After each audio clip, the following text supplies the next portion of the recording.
Hein, il n'y a rien à voir avec les Écritures. Et donc, je m'excuse, chérie, elle n'est pas dans la salle, là, mais aussi, j'ai oublié de préparer quoi que ce soit pour elle, là, mais je verrai plus tard. Donc, on continue simplement notre exposition de l'Évangile de Matthieu. On est rendu au 26e message pour extraire les vérités qui sont dans le texte biblique. Et la semaine dernière, on a vu dans la dernière béatitude qui concernait la persécution. Heureux ceux qui sont persécutés pour le royaume de Dieu, qui sont persécutés pour la justice, car c'est à eux qu'est le royaume de Dieu. Et je pense qu'il y a un lien avec cette béatitude, cette dernière béatitude concernant la persécution des enfants de Dieu, et ce que Jésus continue immédiatement après dans le Sermon sur la montagne, avec quoi il enchaîne. Quelle est notre réaction naturelle face à la persécution? Notre réaction naturelle, ça serait de se retirer du monde, hein, d'aller se cacher dans les grottes et les catacombes ou peu importe, d'aller se retirer, se mettre à l'abri, de faire en sorte que on ne paraisse pas clairement dans le monde comme des chrétiens pour éviter la persécution.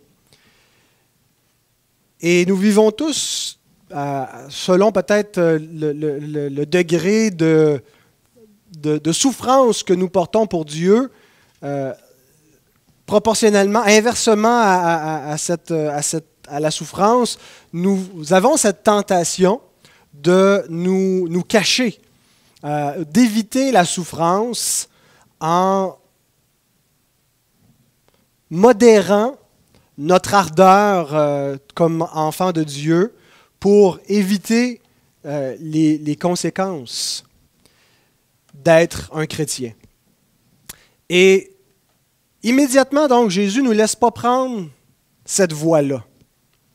Immédiatement après avoir parlé de la persécution, et peut-être parce que justement, il, comme prédicateur parfait qui connaît la pensée de l'homme, anticipe que c'est la tendance naturelle et normale chez l'homme de vouloir se cacher devant la persécution. Il leur montre quel sera leur rôle dans le monde.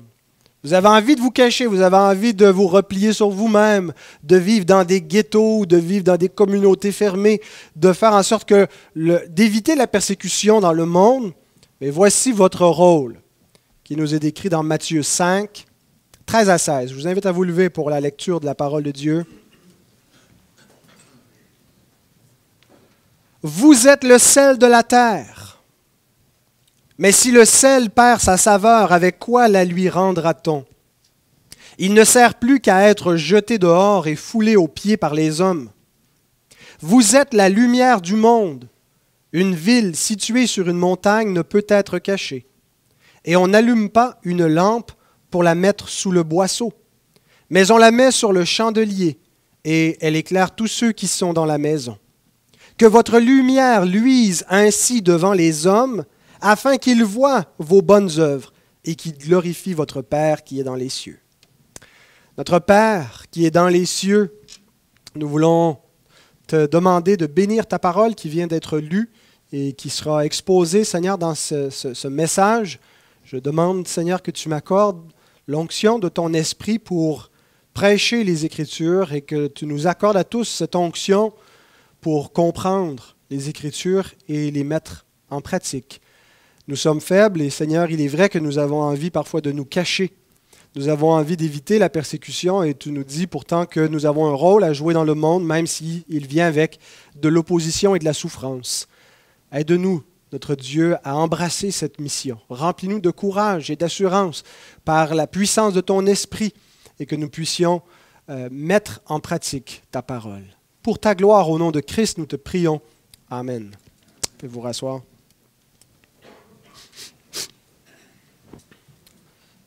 Donc, mon plan est simple. D'abord, au verset 13, on va voir quel est le l'image que Jésus emploie, le sel de la terre, qu'est-ce que ça veut dire? Quelles sont les applications à faire avec les chrétiens?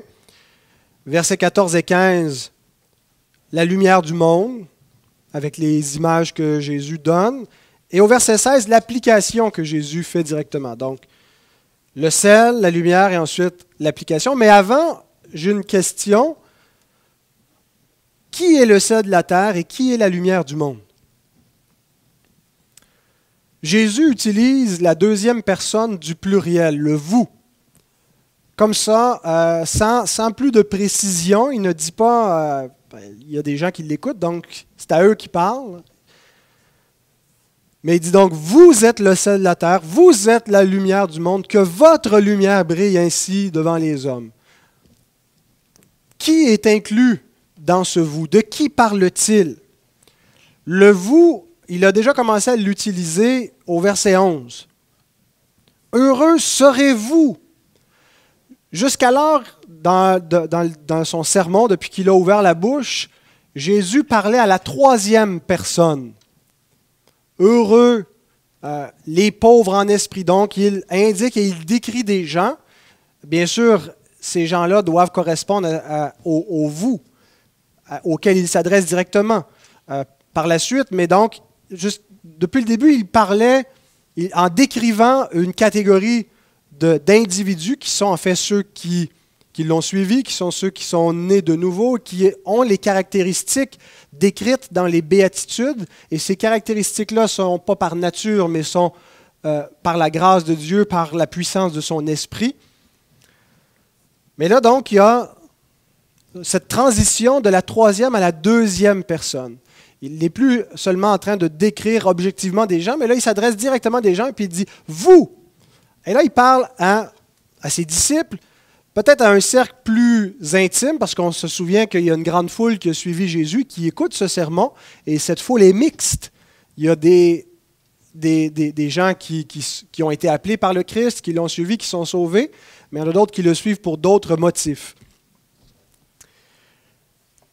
Et donc, en réponse à cette question, le sel de la terre, la lumière du monde, de qui Jésus parle-t-il? Qui est inclus dans le vous? D'abord, je pense qu'il y a le cercle intime de Christ, ses disciples immédiats qui sont les apôtres, les futurs apôtres qui seront envoyés par Christ. Et c'est l'opinion des pères de l'Église. Quand je prépare un message, je consulte différents commentaires bibliques et j'aime bien aller voir ce que les pères de l'Église, ceux qui ont vécu après les apôtres et dans les premiers siècles de l'ère chrétienne, comment ils ont interprété les textes bibliques. Et une chose qui m'a frappé en lisant les quelques brides de commentaires chez les pères de l'Église, c'était que presque unanimement, ils identifiaient le sel de la terre et la lumière du monde aux apôtres. Nous, notre tendance, c'est d'y aller de manière beaucoup plus générale, en incluant tous les chrétiens, mais eux, spécifiquement, le sel et la lumière considéraient que c'était les apôtres. Par exemple, Hilaire de Poitiers, qui a vécu de 315 à 367, écrit « Les apôtres, prédicateurs des choses célestes et pour ainsi dire saleurs d'éternité, sont appelés à juste titre le sel de la terre, que par la vertu de leur enseignement, ils ont pour ainsi dire salé et préservé des masses pour l'éternité. » Rémy de Reims, qui est pas tout à fait contemporain, mais un peu plus tard, a écrit « Comme le soleil qui envoie ses rayons, le Seigneur, le soleil de justice, envoie ses apôtres pour dissiper la nuit du milieu de la race des hommes. » Donc, plusieurs d'entre eux attribuaient directement le sel, la lumière, comme identifiant les apôtres avec la mission des apôtres. Et je pense, en réfléchissant à cela, qu'effectivement, il y a dans ce « vous » auquel Jésus s'adresse et identifie comme le sel de la terre, la lumière du monde, les premiers disciples, à qui il parle? Il parle à des gens qui sont là, qui l'écoutent, qui sont présents et qui sont ses disciples qu'il vient d'appeler. Et c'est eux qui le forment, qui le préparent pour la mission et qui vont l'accompagner. Et les apôtres ont une mission unique que le reste de l'Église n'a pas reçue. Il y a des passages dans le Nouveau Testament qui s'applique seulement aux apôtres. Je ne pense pas que ça en soit un ici, mais il y a des passages qui s'appliquent exclusivement aux apôtres, des choses que Christ annonce concernant l'onction de l'Esprit qui sera reçue et une autorité particulière qui n'a pas été transmise à des successeurs. Les apôtres n'ont pas établi d'autres apôtres après eux. C'est un office qui avait pour but de fonder l'Église. Les apôtres sont le fondement de l'Église, Christ étant la pierre angulaire, Éphésiens 2:20. L'Église, elle est fondée sur ce ministère, cette mission apostolique. Et remarquez comment l'apôtre Paul décrit sa mission apostolique. En fait, c'est Jésus qui parle, mais c'est Paul qui cite Jésus dans les Actes lorsqu'il se défend devant le gouverneur Félix, le roi Agrippa, et il explique comment il a été appelé. Et dans les mots qu'il utilise, il parle de la mission apostolique dans des termes qui ressemblent beaucoup à ce que Jésus dit dans le Sermon sur la montagne et qui fait des apôtres d'une manière spéciale et unique le sel de la terre et la lumière du monde. Acte 26, 17 à 18. « Je t'ai choisi du milieu de ce peuple et du milieu des païens vers qui je t'envoie, afin que tu leur ouvres les yeux pour qu'ils passent des ténèbres à la lumière et de la puissance de Satan à Dieu, pour qu'ils reçoivent par la foi en moi le pardon des péchés et l'héritage avec les sanctifiés. » Paul, l'apôtre des païens.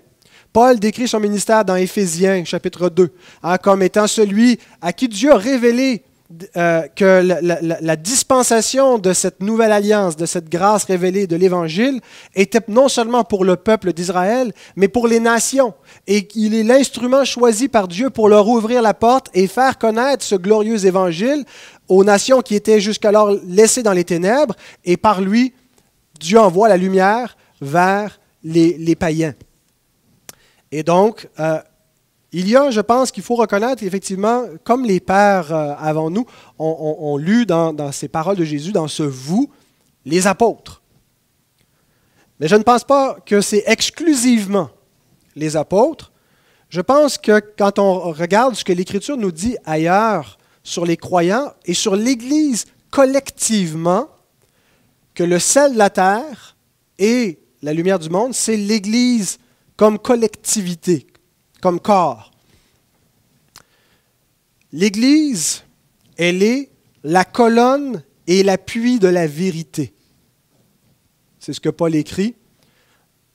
Elle a pour mandat, pour mission, d'élever la vérité dans le monde et de la faire briller en la proclamant, en la défendant. Donc, elle a une fonction d'être lumière dans le monde.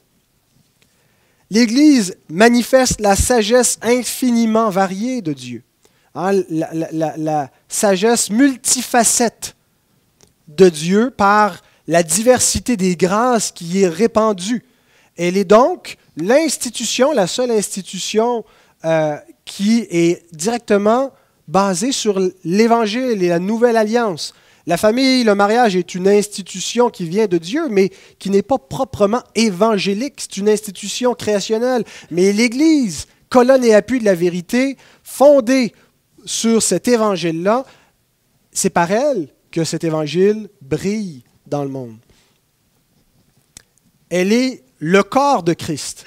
Christ demeure présent par ses membres, vivant par la puissance de l'Esprit dans le monde. Donc l'Église collectivement est incluse dans ce « vous ». Vous êtes le sel de la terre, vous êtes la lumière du monde. Et j'ajouterais, troisièmement, après les apôtres, après l'Église collectivement, les croyants individuellement sont inclus dans ce « vous ». Pour que l'Église soit collectivement sel et lumière, il faut qu'individuellement, ceux qui composent l'Église soient sel et lumière. Il faut donc qu'à son expression la plus réduite, si on dissout en fractions ce qu'est l'Église, qui est composée des membres, des croyants, que dans leur essence nouvelle, ceux qui sont l'Église soient du sel et de la lumière, pour que l'Église collectivement soit cela. Et beaucoup dans le monde ne verront pas l'Église premièrement, ne seront pas exposés au sel en regardant l'institution de l'Église, mais en la voyant dans les membres individuellement. Autrement dit, il y a beaucoup de gens que ce n'est pas dans le contact de l'Église comme communauté qui vont être exposés à cette lumière, mais c'est au travers de nous, en particulier individuellement. Donc, il faut que les membres de cette Église portent aussi cette lumière. Matthew Henry, un autre commentateur qui vient un peu plus tard, lui, un puritain, écrit « Ils ne doivent pas être réunis en un temps. Les disciples ne devaient pas toujours continuer ensemble à Jérusalem, mais s'éparpiller comme le sel sur la viande, un grain ici et un grain là. » Donc, pour que l'effet du sel produise, on va voir dans un instant ce qu'il doit faire, le sel de la terre, bien, il y a plein de grains. Alors, nous sommes tous des grains de sel qui donnent une efficacité plus grande par la collectivité, par l'ensemble des grains de sel. S'il n'y avait qu'un grain de sel, il n'y aurait peut-être pas un grand effet puissant dans le monde, mais collectivement, cela fait une différence, mais parce qu'individuellement, nous sommes aussi des grains de sel. Donc, nous avons dit, le vous, c'est les apôtres, c'est l'Église collectivement et c'est les croyants individuellement. Mais il faut rajouter une dernière chose qui est la plus importante, à mon avis. Seul Christ est en lui-même le sel de la terre et la lumière du monde. Ce n'est pas en nous-mêmes que nous sommes décrits comme le sel de la terre, la lumière du monde. C'est en vertu d'un autre. Jean 1,9, cette lumière, au commencement était la lumière, cette lumière était la véritable lumière qui, en venant dans le monde, éclaire tout homme. Nous ne sommes pas la lumière. Dans notre essence propre, dans qui nous sommes, dans notre caractère intrinsèque, fondamental, nous ne sommes pas la lumière, nous ne sommes pas distincts des autres hommes proprement par notre nature. En fait, nous sommes exactement de la même nature que le reste du monde. Autrefois, vous étiez ténèbres, nous dit l'apôtre. Et nous étions morts et nous suivions le cours de ce monde, comme ceux qui sont sous la puissance du prince des ténèbres.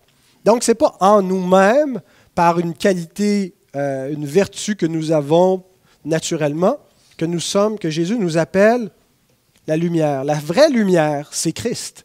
C'est lui qui éclaire tout homme. C'est lui qui est la lumière qui est dans le sein du Père et qui est venu dans le monde et qui éclaire tout homme. Il est essentiellement l'être de lumière, le Dieu éternel, véritable, qui brille de lui-même, qui n'est pas dérivé, qui n'est pas juste un reflet, qui est la source même de la vérité de la lumière et qui chasse les ténèbres et qui purifie le péché. C'est ce que fait le sel. Il purifie là où il y a de la putréfaction. Il fait mourir la mort et il amène la vie. Alors, il y a seulement Christ qui est, en essence, ce sel et cette lumière pour sauver le monde, pour éclairer le monde. Et c'est uniquement par sa vie en nous que nous sommes appelés sel et lumière. Et cela vaut pour les apôtres, pour l'Église collectivement et pour les croyants individuellement. L'apôtre Paul écrit, Éphésiens 5,8, « Autrefois, vous étiez ténèbres. » C'est-à-dire dans notre nature humaine déchue, en nous-mêmes, nous sommes devenus des ténèbres. Et maintenant, vous êtes lumière dans le Seigneur. C'est important de comprendre en vertu de quoi nous sommes appelés lumière. C'est dans le Seigneur. C'est par lui que nous sommes lumière dans le monde. Marchez comme des enfants de lumière. Donc, il y a un impératif qui suit un indicatif. Nous ne sommes pas appelés à soyez la lumière, devenez des enfants de lumière. Non. En recevant Christ, nous devenons enfants de lumière. Et nous sommes conséquemment appelés, avec un impératif, à marcher comme tels, comme des enfants de lumière. Alors, il faut que Christ brille en nous. Ce n'est plus moi qui vis, c'est Christ qui vit en moi. Et c'est comme cela que nous sommes la lumière du monde en vertu de celui qui est la véritable lumière. Alors voilà que nous avons vu pour cette question importante, qui est concerné par le vous. Maintenant, il est dit que les disciples, Christ leur parle, et il dit « Vous êtes le sel de la terre ». Que signifie cette analogie?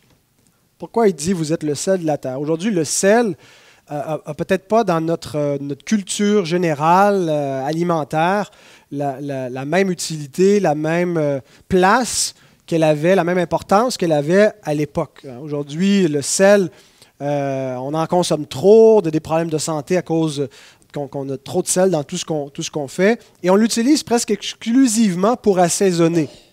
Mais le sel, en plus de donner la saveur dans les aliments, avait d'autres vertus, celle de préserver les aliments à l'époque où la réfrigération n'existe pas, entre autres préserver les viandes de se putréfier avec le sel, en les assaisonnant, en les faisant sécher. Le sel permettait de conserver des aliments. Et donc, je pense que c'est à ces deux vertus que Christ peut référer. D'abord, celui d'assaisonner. Les chrétiens sont là pour assaisonner le monde, donner la saveur de la vie là où il y a la mort. Et je sais que on n'a pas toujours cette réputation d'être, comme chrétien, d'être la saveur de vie dans le monde. Il y en a qui voient la vie chrétienne comme quelque chose d'extrêmement fade, de plate et d'ennuyeux. Même certains sentent le besoin, comme chrétiens, sur leur page web, de dire qu'on est chrétien, mais on n'est pas plate. C'est vraiment merveilleux et extraordinaire, la vie chrétienne. Et on veut montrer qu'il y a quelque chose d'attrayant. Certains, non seulement nous voient comme fades et plates, mais nous considèrent, les chrétiens, comme le cancer du monde. Et certainement pas comme la source qui peut apporter la vie dans le monde. Il y en a qui considèrent que l'Église est responsable de tellement de maux, MAUX, de tellement de troubles, et que la meilleure des choses qui pourrait arriver à la culture en général, c'est de renverser l'influence chrétienne. Et il y en a donc qui sont très actifs envers cela, envers nous, dans ce but-là, pour essayer d'éradiquer cette influence. Mais donc, l'Écriture nous dit que la saveur de vie, ce qui apporte la vie, qui assaisonne dans le bon sens, c'est au travers des chrétiens. Et il est vrai parfois que l'Église a eu un mauvais témoignage. Et parfois, c'est vrai, c'est justifié dans le sens que ce n'est pas juste parce que la société n'aime pas ce qui vient de Dieu. L'apôtre lui-même nous met en garde à certains endroits de ne pas être un scandale, de ne pas amener l'opprobre, l'insulte sur le nom du Seigneur par nos mauvais agissements, par un mauvais témoignage, et donc de nous garder nous-mêmes et de veiller sur la réputation qu'on apporte à l'Évangile. Et certains, donc, ont donné une mauvaise réputation en ayant un mauvais témoignage. Mais rappelons-nous que même en ayant un bon témoignage, en amenant la saveur de vie dans un monde qui est sous la puissance de la mort, ça ne va pas faire en sorte que tout le monde, en ayant la saveur authentique de Christ, va trouver que c'est une bonne saveur de vie. L'apôtre Paul nous rappelle dans 2 Corinthiens 2, 15 à 17 que nous qui sommes la bonne odeur de Christ, qui sommes remplis de Christ et qui répandons l'odeur de sa connaissance, ça produit deux effets auprès des hommes. Une odeur de vie qui mène à la vie pour ceux qui sont appelés, mais une odeur de mort qui mène à la mort pour ceux qui sont réprouvés. Donc, même en représentant de manière authentique Christ et en gardant la parole de Dieu et en étant la saveur de vie auprès des hommes, certains vont considérer que ça a un goût de mort et n'aimeront pas. Et ce n'est pas à cause d'une déficience en eux. Et on ne doit pas chercher à leur rendre un goût agréable en conformant au désir du monde, mais accepter d'être une odeur de mort pour ceux qui périssent. Pierre nous dit quelque chose de semblable, 1 Pierre 3,16. Ayant une bonne conscience, afin que là même où ils vous calomnient comme si vous étiez des malfaiteurs, ceux qui décrivent votre bonne conduite en Christ soient couverts de confusion. Donc, il nous dit que en en étant le sel de la terre et en assaisonnant de la vie, en amenant Christ, certains vont décrier cette bonne conduite. Ils vont considérer que c'est étrange notre manière de vivre, et parce que ça leur renvoie quelque chose qui est contraire à eux. Et donc, peu importe ce que les hommes disent, si réellement nous sommes le sel de la terre, ce que Dieu dit est plus important et ce que Dieu dit est normatif, nous sommes la bonne saveur de la vie de communion avec Dieu. Nous devrions représenter la vie telle qu'elle devrait être dans le plan parfait. Notre vie doit répandre cette odeur, donner cette saveur à quoi devrait ressembler l'existence normale de l'homme en communion avec Dieu. Quel genre de sainteté, quel genre de joie en découle, quel genre de vie saine et de bonheur on retrouve dans cette vie-là. Et Christ dit, c'est vous qui assaisonnez le monde, qui amenez ce goût de vie auprès des hommes. Certains vont trouver que ça ne goûte pas la vie, mais n'en tenez pas compte. Il décrit peut-être, du verbe décrier vos bonnes œuvres, mais ils seront couverts de confusion lorsque le Seigneur viendra dans son jugement. Et c'est pour ça qu'il nous est rappelé par l'apôtre dans Colossiens 4, 5 et 6, de nous conduire avec sagesse envers ceux du dehors. Rachetez le temps, que votre parole soit toujours accompagnée de grâce, assaisonnée de sel. Assaisonnée de cette grâce de la vie, de cette parole de Dieu qui a la saveur de vie au milieu des hommes, afin que vous sachiez comment il faut répondre à chacun. Donc, sommes-nous cet assaisonnement de vie auprès des hommes? Ceux qui n'ont pas d'espérance, est-ce que nous apportons auprès des hommes la saveur de vie de l'espérance de la vie éternelle? Leur montrer qu'il y a peut-être bien des souffrances et des illusions dans le temps présent, mais qu'il y a une espérance incorruptible de vie éternelle. Est-ce que nous incarnons cela? Est-ce que là où il y a l'amertume du péché, l'amertume de la mort, l'amertume de vie blessée, brisée, soit comme victime, soit comme en étant nous-mêmes coupables de notre propre péché, apportons-nous le sel de la vie qui enlève cette amertume de la mort? Ça, c'est la première vertu donc du sel assaisonné. L'autre vertu du sel, c'est de préserver et de purifier. Donc, on disait, avant que la réfrigération soit inventée, le sel était l'ingrédient de base qui est antiseptique.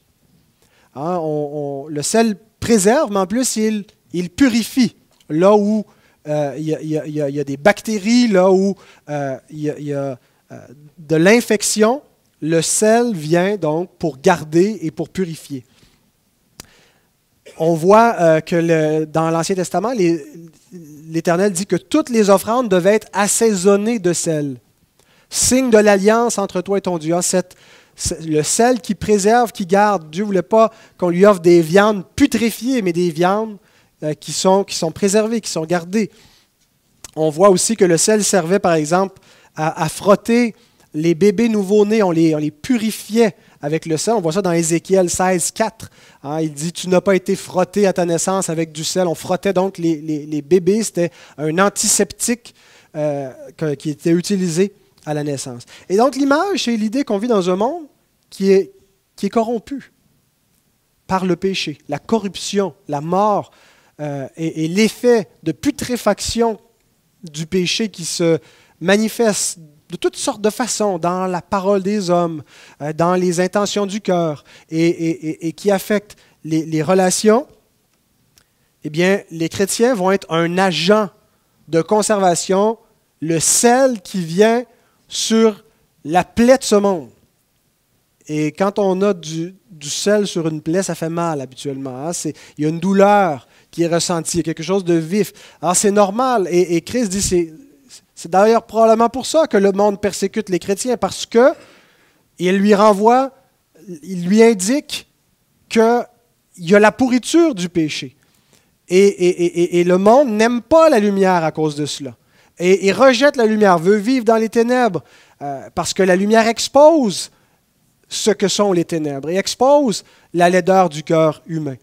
Et donc, le monde réagit et est hostile à l'effet que produisent les enfants de Dieu dans le monde. Alors, le sel vient pour purifier. On voit une image qui est donnée dans l'Ancien Testament, dans 2 Rois 2, 19 à 22, avec le prophète Élisée, et qu'on pourrait appliquer pour les chrétiens.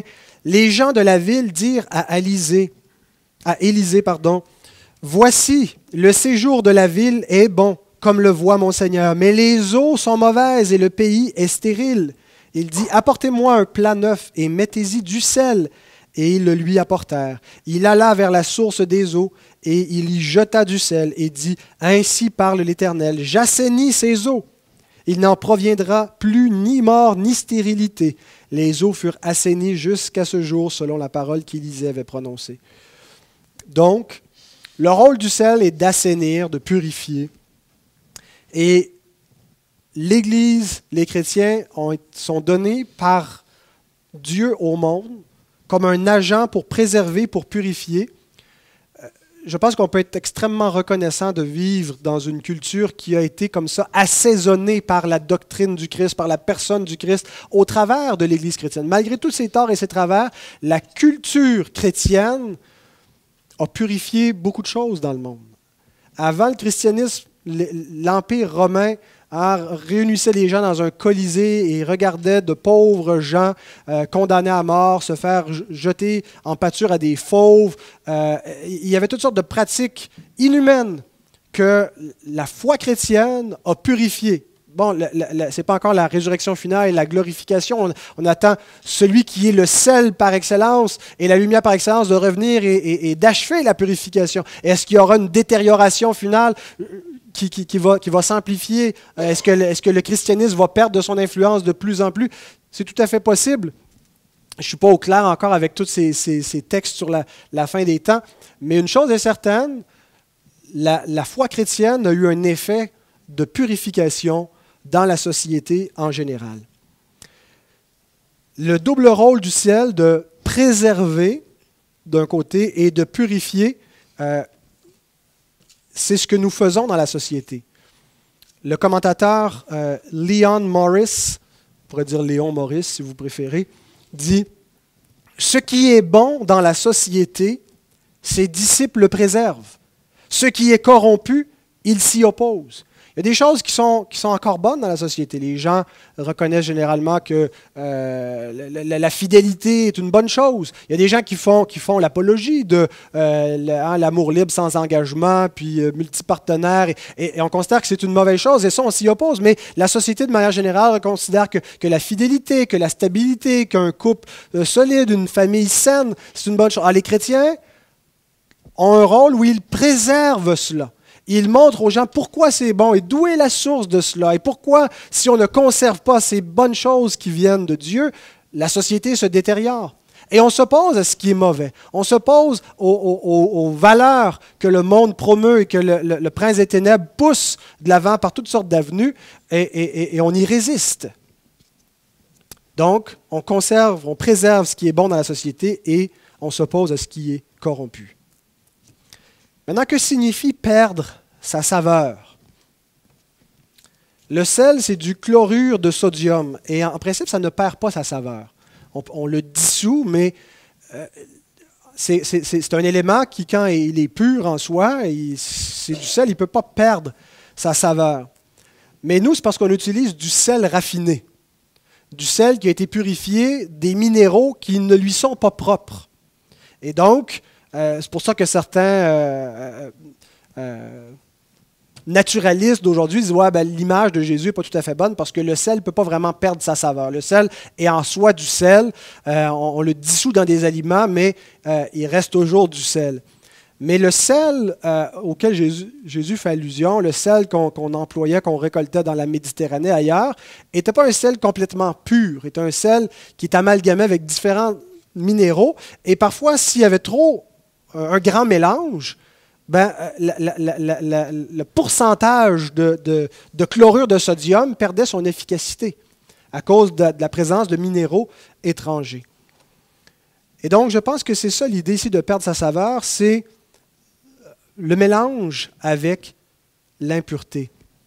Le terme qui est employé n'a pas le mot saveur. Jésus ne dit pas textuellement dans le texte original perdre sa saveur. Il utilise un seul verbe, moraino, qui n'a pas premièrement l'idée de perdre la saveur, mais qui veut dire rendre fou, rendre dénaturé, mais, et par extension, il y a l'idée de rendre insipide, perdre l'authenticité, mais comment est-ce que cette authenticité est perdue? Par le mélange. Peut-être pour éviter la persécution, les disciples étaient tentés de devenir semblables au monde. Une des façons de se cacher du monde, c'est de se cacher dans le monde. Ce n'est pas juste de se retirer loin du monde, mais de se mélanger, s'amalgamer avec le monde, prendre un peu la culture du monde, la couleur du monde, ce que le monde aime, pour éviter la persécution du monde, pour éviter que les gens disent que c'est étrange la foi chrétienne et d'appeler ce qui est bien mal et mal bien. Et donc, la tentation de s'amalgamer, d'attirer le monde par le monde. Si l'Église ne conserve pas un caractère distinct du monde, ben, elle ne sert plus à rien. Si l'Église s'amalgame avec la doctrine du monde, les pratiques du monde, la culture du monde, elle perd de son utilité. Et donc, elle doit se garder pure, et pour ça, elle garde un caractère distinct. L'Église et l'Évangile sera toujours un scandale pour ceux qui périssent, va toujours être vu comme quelque chose d'étrange, de contraire à eux, parce que c'est ce qu'elle est dans son essence propre, une communauté qui n'appartient plus à ce monde, qui a été rachetée de ce monde et qui est d'un autre monde, d'une autre cité. Et donc, il y a une antithèse. Et donc, c'est réellement une erreur si on pense qu'on va chercher la croissance de l'Église en étant culturellement attrayant pour les gens et rendre l'Église mondaine. C'est une Église qui a perdu sa saveur.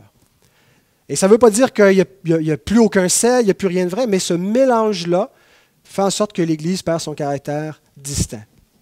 Alors gardons un caractère distinct du monde, le caractère qui consiste à avoir une nature renouvelée, semblable à Christ, et nous aurons l'effet voulu.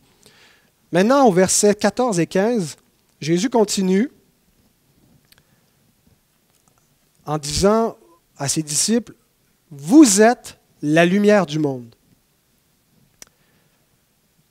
C'est par les disciples, c'est par l'Église, c'est par nous que la lumière de Dieu brille. La lumière, c'est Dieu. Dieu est lumière. Dieu n'a pas besoin de nous. Dieu pourrait décider de se manifester de manière visible par une théophanie, comme il s'est révélé par moments. Il pourrait le faire de manière universelle. Réalisons une chose, bien-aimés. Dieu a voulu briller dans le monde au travers de nous. Pas parce qu'il a besoin de nous, mais c'est ce qui lui a paru bon. D'utiliser l'Église, d'utiliser des pécheurs qu'il rachète, qu'il appelle des ténèbres à sa lumière, qu'il transporte du royaume de Satan au royaume de Christ, et au travers d'eux, va se révéler, va en faire des porteurs de sa parole. C'est la lumière qui brille, c'est la parole qui brille. Mais nous portons cette parole. C'est Christ qui brille, mais Christ est en nous. Et donc, c'est le moyen que Dieu choisit pour faire briller sa lumière. Et Jésus nous donne deux illustrations pour montrer qu'il est impossible que des vrais disciples ne brillent pas dans le monde. C'est le but des deux illustrations qui sont données avec la lumière. Après avoir dit « Vous êtes la lumière du monde », il donne une première illustration. Une ville située sur une montagne ne peut être cachée. On peut peut-être cacher une ville dans une vallée, une ville dans les nuages, une ville sombre, une ville sans lumière. Mais les chrétiens sont d'une cité céleste, sont résidents des cieux. Ils ne sont pas dans une cité cachée, mais une cité glorieuse, éternelle, qui n'est pas visible comme telle encore avec les yeux physiques, mais même encore par les yeux physiques, on voit les chrétiens dans leur manière de vivre et on voit qu'ils appartiennent à un autre empire, servent un autre empereur, et ont d'autres lois que ceux qui sont d'en bas. L'Épître aux Hébreux déclare, chapitre 12, verset 22, « Mais vous, vous êtes approchés de la montagne de Sion, de la cité du Dieu vivant, la Jérusalem céleste, des myriades qui forment le cœur des anges. » Alors Jésus dit, une ville qui est sur une montagne ne peut pas être cachée. Nous sommes sur la montagne de Sion, la nouvelle Jérusalem, qui est présente de manière par l'espérance et par des moyens de grâce par lesquels Dieu rend cette réalité céleste concrète dans le monde. Par la foi, il nous unit à Christ. Par l'Esprit, il nous sanctifie. Par la parole, il nous éclaire. Par les ministères, il révèle sa sagesse infiniment variée. Son amour, sa grâce prennent forme concrètement dans notre vie d'Église et dans nos vies individuelles, dans notre manière de vivre. Et en cela, Dieu révèle une cité céleste qui ne peut pas être cachée aux hommes et qui doit briller au travers de nous. Donc, il dit aux disciples, si vous voulez vous cacher, vous ne comprenez pas c'est quoi votre mission dans le monde. Si vous voulez éviter la persécution et vivre dans les ténèbres, personne ne vous voit, vous ne comprenez pas à quelle cité vous appartenez. Vous ne comprenez pas quelle est la nature de votre appel. Vous ne comprenez pas qui vous êtes en Christ. Bien sûr, tous n'attribueront peut-être pas à Dieu cette lumière, vont peut-être pas considérer que cette cité à laquelle nous appartenons, c'est la cité éternelle de Dieu. Mais le point est le suivant, c'est qu'elle ne doit pas et ne peut pas être cachée. La deuxième image que Jésus ajoute exactement dans le même sens, personne n'allume une lampe pour la mettre sous le boisseau. Le boisseau, c'est une unité de mesure. Ce qu'on appelle un boisseau, c'est quelque chose qui servait à mesurer environ 36 litres. Et éventuellement, le boisseau est devenu l'objet lui-même. On appelait ça un boisseau, mais c'est l'unité de mesure qui est un boisseau. Donc, au lieu de dire 1 litre, au lieu de dire 36 litres, on disait un boisseau. Dans un passage parallèle, Jésus utilise un autre objet, peut-être qui nous aide mieux à comprendre le sens de ce qu'il veut dire par mettre la lumière sous le boisseau. Luc 8, 16. « Personne, après avoir allumé une lampe, ne la couvre d'un vase ou ne la met sous un lit, mais il la met sur un chandelier afin que ceux qui entrent voient la lumière. » C'est une image, en fait, qui a pour but de montrer quelque chose qui serait ridicule. On n'allume pas une lumière pour la couvrir. On ne la met pas dans un lieu pour qu'elle ne serve à rien. Dieu n'a pas allumé la lumière en nous pour la cacher. Dieu a allumé une lumière, a mis une lampe dans le monde. Et c'est pour qu'elle brille dans le monde. Dieu ne veut pas que nous nous cachions, mais que nous éclairions les ténèbres. Nous avons la tentation de vivre repliés sur nous-mêmes, de s'isoler du reste des hommes. On ferme la porte de notre foyer, c'est notre dernier retranchement. Il y a une place pour la vie privée, ce n'est pas ça le point. Il y a une place pour se retirer par moments, mais il n'y a aucune place pour vivre une vie recluse, une vie où on ne veut pas avoir de contact avec la société. Être un chrétien, c'est être en mission, c'est être un missionnaire. On est appelé donc à briller dans le monde. Nous aimons, n'est-ce pas, contempler cette lumière, la lumière de Christ, la gloire éternelle qui brille déjà quand on vient, qu'on écoute la parole de Dieu, qu'on plonge nos regards dans cette parole et qu'on contemple la gloire de Dieu qui est révélée et les merveilles, on trouve ça extraordinaire, on est transformé. Évitons de tomber dans ce piège de vivre dans une vie de contemplation seulement. Dieu aime qu'on contemple sa gloire et qu'on en soit émerveillé et qu'on soit transformé, mais il ne nous donne pas cette vision-là de sa lumière seulement pour qu'on la contemple pour nous-mêmes, mais pour qu'on la reflète, qu'on amène les autres à la contempler. Augustin critiquait déjà la vie monastique en son temps. Au 4e, 5e siècle, il dit « Aucun homme n'a le droit de mener une telle vie de contemplation au point d'en oublier ce qu'il doit à son prochain. Aller s'enfermer dans un monastère, ce n'est pas la vie que Dieu nous appelle à vivre. Et faisons attention, nous n'avons pas de vie monastique dans les milieux protestants évangéliques, mais parfois nous vivons comme des moines, comme des gens qui sont un peu repliés sur eux, que l'Église renfermée dans ses quatre murs, que Dieu nous en garde. Dieu veut faire briller la lumière dans les ténèbres et il nous a choisis comme un chandelier, comme une lampe, pour porter cette lumière-là, pas pour la couvrir. Maintenant, au verset 16, Jésus applique les enseignements qu'il vient de donner.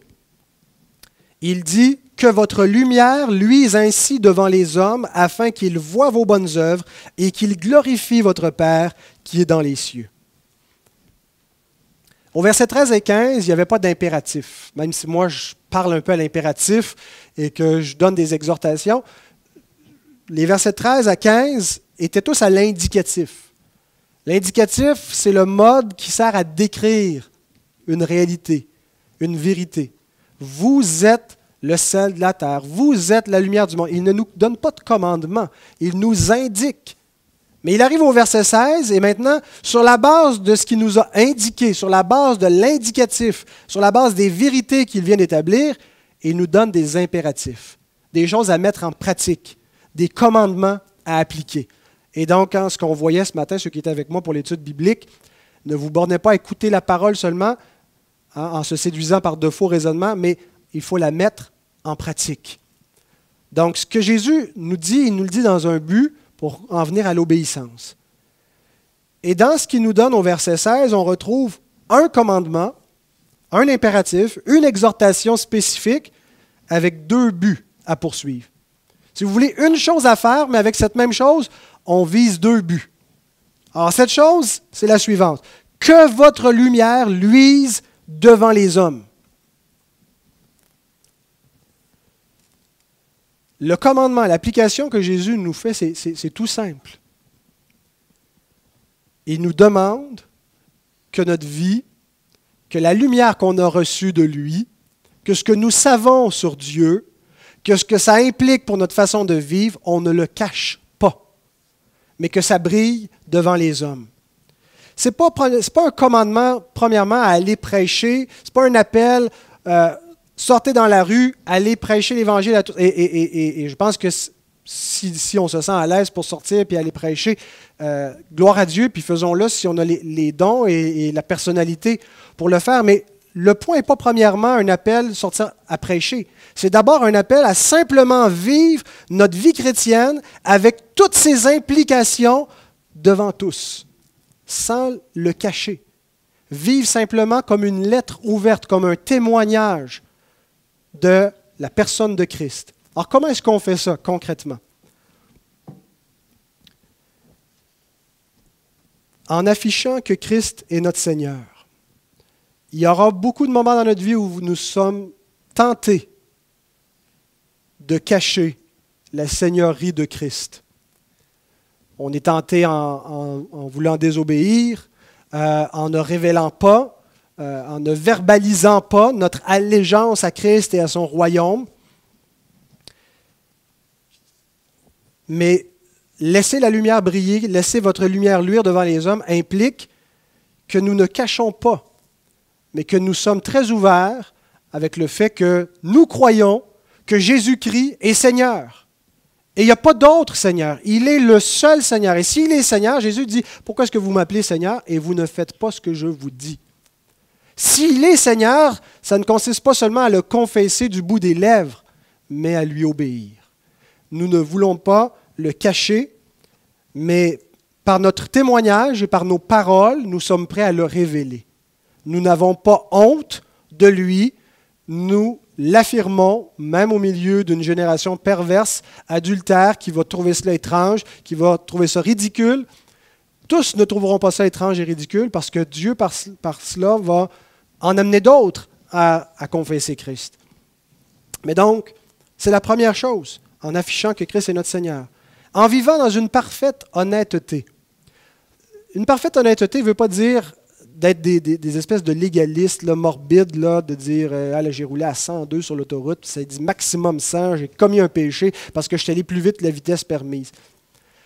C'est pas ça le point du tout. Mais on vit dans un monde où on est constamment sollicité pour faire des choses malhonnêtes. Et non seulement on doit être honnête, mais montrer que c'est à cause de Dieu. Quand ça arrive, là, ça vous arrive peut-être aussi, à l'occasion, un vendeur nous offre, est-ce que je ne te faisais pas de facture? Et bon, tout de suite, dans notre conscience, on se dit, bon, là j'aurai l'occasion de payer moins cher, je ne paye pas de taxes, mais on sait que ce n'est pas correct, je dois rendre à César ce qui est à César, à Dieu ce qui est à Dieu. Et on dit, non, je vais prendre donc une facture, je vais payer mes taxes. Non seulement le faire honnêtement, mais le dire pourquoi. Et on n'a pas toujours peut-être l'aisance de l'exprimer, mais pourquoi est-ce que je tiens à payer mes taxes? Parce que je sers Christ. Et Dieu me commande d'être un fidèle citoyen, de vivre honnêtement, de ne rien faire de malhonnête. Donc, je dois respecter les lois. Et les respecter, premièrement, à cause de Dieu. Et donc, le Seigneur nous dit, laissez votre lumière luire, c'est une des façons de faire. Est-ce que je suis quelqu'un qui vit honnêtement? Ou est-ce que les hommes qui n'appartiennent pas au royaume de Dieu, il y en a certains qui pourraient blâmer, regarder mon témoignage et dire, tu te dis chrétien, tu n'es même pas honnête. Il y a des gens qui, par motif de conscience, sans connaître Dieu, respectent les lois parfois plus que les chrétiens. Peut-être parce qu'on s'est trop répété en nous-mêmes qu'on n'est pas sous la loi, mais on est sous la grâce, puis on se sent libre parfois des lois des hommes, en ayant une parfaite honnêteté, une parfaite intégrité à cause du Seigneur. Troisièmement, en n'approuvant pas ce que Dieu désapprouve. Avez-vous déjà été dans cette situation-là où on vous compte une joke dont on ne devrait pas rire?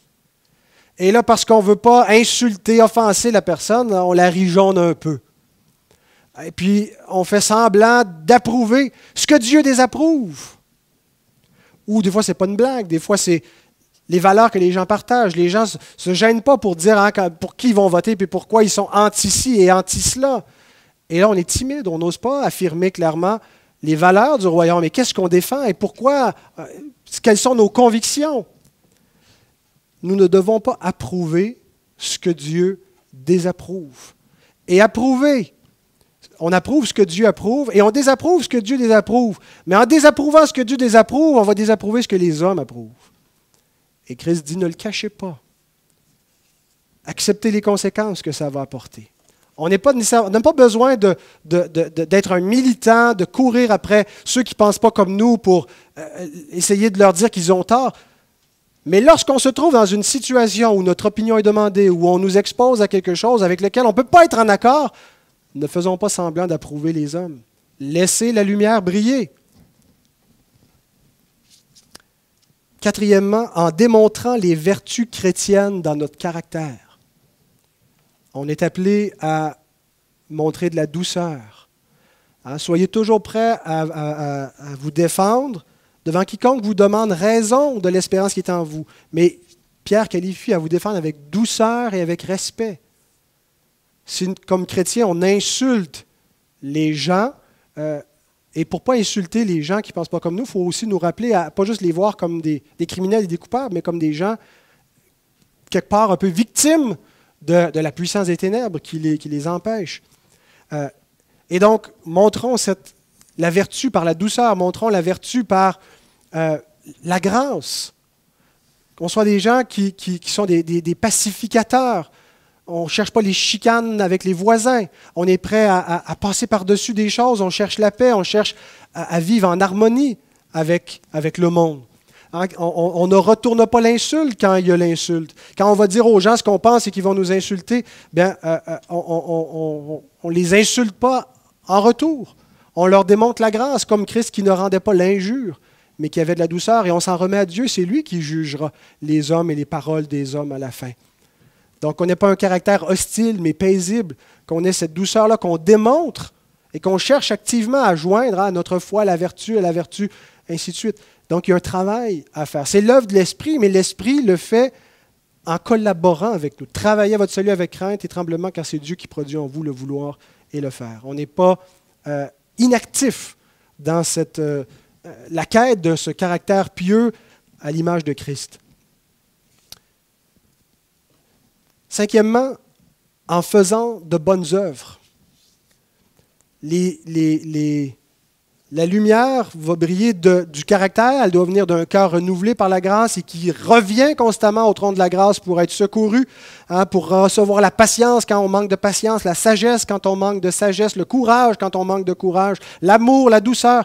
On revient toujours pour notre caractère, mais c'est aussi nos œuvres concrètes, en faisant le bien, en étant généreux, en donnant aux pauvres, en rendant service, en ne vivant pas pour nous, pour notre confort, en considérant que notre temps et nos avoirs, Dieu nous le donne pour qu'on en jouisse, nous le donne pour qu'on pourvoie nos besoins et ceux des nôtres, mais nous donne du temps, nous donne l'argent, nous donne des dons pour les mettre au service de nos frères, de nos sœurs, nous est dit dans cet ordre-là, mais aussi envers ceux du dehors, être capable de faire le bien, de pratiquer toutes sortes de bonnes œuvres. Est-ce que les gens de notre famille nous voient comme des personnes généreuses, fiables, disponibles, à l'écoute? Alors, les chrétiens doivent être des modèles dans la société. L'homme parfait, c'est Christ. L'homme vers lequel le modèle qu'on a à imiter, c'est Christ. Mais la société, ce n'est pas les modèles qu'ils ont. Ils ont toutes sortes de modèles, d'idoles. Il y a tellement de confusion chez les jeunes en particulier qui s'identifient, qui cherchent des modèles dans des stars qui en sont pas, qui sont des modèles pour leur perte, des aveugles qui mènent d'autres aveugles à la perdition. Nous sommes appelés à aider le monde, la société, en étant un modèle basé sur le modèle parfait de Jésus. Là où Dieu nous a placés. Vous n'avez pas besoin de changer de place. Dieu vous a providentiellement placé dans une famille, dans un endroit. Ça ne veut pas dire qu'il n'y a rien qui peut se déplacer dans notre vie. Paul dit, si tu as la possibilité de passer de serviteur à homme libre, profitez-en. Mais ne vous inquiétez pas de cela. Inquiétez-vous plutôt de glorifier Dieu là où vous êtes dans l'état où Dieu vous a appelé.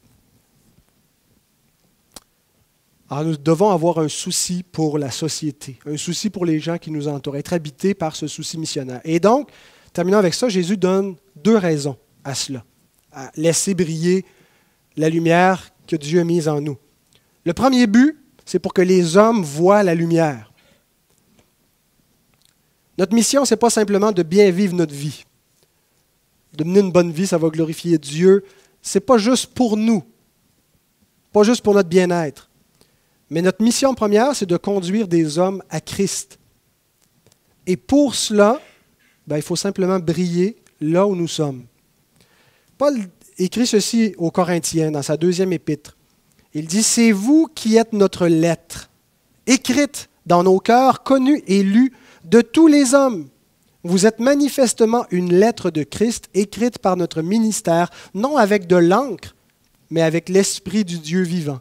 Non sur des tables de pierre, mais sur des tables de chair sur les cœurs. » Bien-aimés, nous sommes une lettre, une épître que Dieu écrit, qui doit être connue, exposée aux hommes, qu'en regardant notre témoignage, on puisse lire les vérités de la parole de Dieu. Parce qu'elles sont incarnées, elles sont concrètes, elles sont connues et visibles de tous les hommes. Et c'est l'encre du Saint-Esprit qui écrit cette lettre. Tous ne verront pas, ne reconnaîtront pas la lumière. Il y en a qui rejettent, qui s'endurcissent à la parole. Mais c'est notre désir. Pourquoi est-ce qu'on veut être une lettre lue? Pour que les hommes, justement, voient cette lumière, viennent à la lumière. Et ce n'est pas seulement par le témoignage. C'est vraiment important, notre témoignage. C'est extrêmement important que nos œuvres, notre vie, notre conduite parlent. Mais ce n'est pas suffisant. Il va falloir aussi ouvrir la bouche, être capable de mettre dans des mots, de justifier l'espérance qui est en nous. Pourquoi est-ce qu'on vit comme on vit? 1 Pierre 3,15 « Sanctifiez dans vos cœurs Christ le Seigneur, étant toujours prêt à vous défendre, à donner une apologie, c'est ce que le mot veut dire, avec douceur et respect devant quiconque vous demande raison de l'espérance qui est en vous. » Donc, par un témoignage de vie, mais par des mots aussi. C'est ce qu'on veut, que les hommes voient la lumière et puissent croire. Et le deuxième but, pour la gloire de notre Père. Jésus le formule différemment, il dit « afin qu'il glorifie votre Père qui est dans les cieux », parce que souvent, en voyant cela, c'est ce qui est arrivé par la vie des apôtres, qui au lieu de se cacher, ont exposé la lumière et ont fait ce qu'ils avaient à faire, ont accompli leur mission, et beaucoup d'hommes ont glorifié avec eux leur Père qui est dans les cieux. Mais peu importe la réaction des hommes, peu importe l'issue de ce qui se passe du côté des hommes, le but visé, c'est la gloire de Dieu. Jésus nous met en garde d'ailleurs de poursuivre notre propre gloire. Il dit, faites attention de ne pas pratiquer votre justice devant les hommes pour être vu. C'est comme s'il il dit le contraire. Mais faites attention de ne pas chercher à attirer l'attention sur vous pour que les gens vous donnent gloire. Le but, c'est de donner gloire à Dieu, de vivre pour la gloire de Dieu. Tout ce que nous faisons, que nous mangions, que nous buvions dans les choses les plus ordinaires et banales, le but de notre existence, c'est la gloire de Dieu. Quand vous vous levez le matin, pourquoi est-ce qu'on se lève? Pourquoi est-ce qu'on va travailler? Qu'est-ce qu'on poursuit? Pourquoi est-ce qu'on s'occupe de nos enfants? Pourquoi est-ce qu'on cherche à mener une bonne vie? Quel est le but suprême? La gloire de Dieu. Et c'est ce qui donne un sens à tout. Et quand on rend témoignage aux hommes, c'est pour la gloire de Dieu. Et parfois, nous aurons la joie de voir des hommes glorifier Dieu avec nous. Et il y a beaucoup de joie dans le ciel, et il y en a beaucoup aussi sur la terre pour un pécheur qui se tourne vers Dieu, qui se repent. Dernière remarque, Jésus dit pas pour la gloire de Dieu, mais pour qu'il glorifie votre Père qui est dans les cieux. Il désigne Dieu comme notre Père. C'est la première fois dans l'Évangile de Matthieu que Dieu est présenté comme notre Père. Et c'est un thème très fort dans le Nouveau Testament qui vient un peu révolutionner. Et je pense qu'entre autres, c'est parce que, anciennement, sous l'Ancienne Alliance, avoir Dieu comme Dieu, ce n'était pas forcément avoir Dieu comme Père. Parce que l'Ancienne Alliance n'était pas fondée spécifiquement sur l'Évangile. L'Évangile y était révélé, et certains avaient Dieu comme Père, mais certains avaient Dieu comme Dieu de l'Ancienne Alliance sans qu'il soit leur Père. Mais tous ceux dorénavant qui sont dans la Nouvelle Alliance ont Dieu comme Père. Et l'Évangile vient réellement accomplir et révolutionner, en changer le rapport avec Dieu, où ce n'est pas seulement Dieu le Créateur, Dieu le Maître de l'Alliance, Dieu le législateur, Dieu le juge, mais Dieu qui devient notre Père par l'Évangile. Une réalité qui était déjà donnée de manière un peu obscure, qui n'était pas aussi claire dans l'Ancienne Alliance, mais là qui prend toute sa clarté par la pleine révélation de l'Évangile avec Christ. Et nos bonnes œuvres démontrent notre filialité, démontrent que Dieu est notre Père. Matthieu 5, 45, afin que nous soyons appelés fils de notre Père qui est dans les cieux, ce qui est réellement 11h20. Écoutez, je suis complètement désolé, que Dieu bénisse sa parole. J'avais fini. J'ai pensé que l'horloge avait... Alors, voilà, que le Seigneur vous bénisse. Et je compte sur toi, Roger, pour accélérer ça.